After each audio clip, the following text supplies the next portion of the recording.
Welcome to Midlife Matters, where we celebrate women's wisdom and wit. I'm Georgian Lussier, your host, and I'm delighted to introduce today's guest, Paula Moscato-Biondino, a speech and language pathologist who, at midlife, added a whole nother career and is now also known as Chef Paula. So welcome. You offer all these adult education classes in cooking. Please tell us a little bit about the journey that brought you to being Chef Paula. You know, it's a journey that I think about often. I lost my husband. I always loved cooking. I'm not cooking so much, I was always a baker. And what I started doing is I started sort of reassessing my, the next 10, 15, 20 years. I was really feeling very empty. I started investigating culinary schools. At the time, I was working as a speech pathologist, but to be an effective speech pathologist with the kind of students that we have and working with the families that we have, you know, you really need to give 110%. And I started thinking about was, well, maybe I could do something like with cooking. And and I was accepted by the Connecticut Culinary Institute. As a full-time student, I took a year's leave of absence from my job. I personally never questioned my decision. I knew it was what I had to do for a number of reasons, and I have never regretted it. It's really been one of the best decisions I've ever made. This is a midlife shift that you made. Oh, yeah.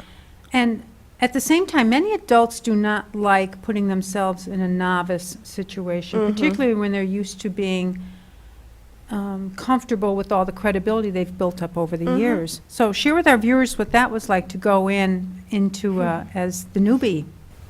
Well, in school, it was, what is it? You can take the teacher out of the classroom, but you can't take the classroom out of the teacher. In our classes, there was Uncle John, another gentleman my age, and Auntie Paula, and the kids. And, you know, these were all, we were all of us together students, but these were young men, for the most part, and a couple of girls who were the same age, not only as my students, but as my children. I did my homework. And it was just really fun. What John and I ended up by doing is we would hold tutoring classes, because not only the expense of the school, but just this opportunity. It was wonderful. And so you had is it called an externship? An externship, yes. Well, it's like sort of like an internship, but it's when you work in a restaurant. Okay. You know, and again, because I had worked in restaurants all my life, but in front of, what's called front of the house, not back of the house. But making this shift, I thought to myself, okay, you know what, if I'm going to do this, I'm going to really do it. So I want to work back of the house. I want to work on the line, where it's just about as different from speech pathology as it could be.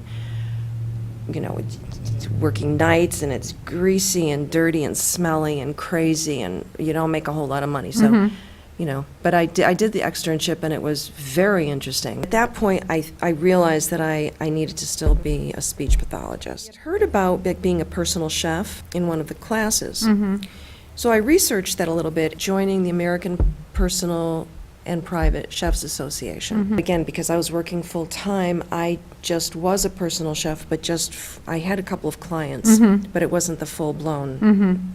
They had advertised as a recipe contest.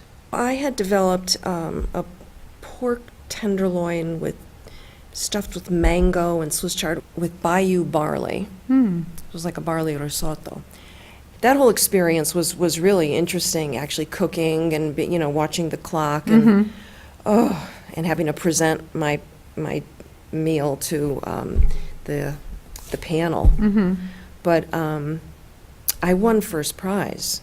Have developed over 50 classes.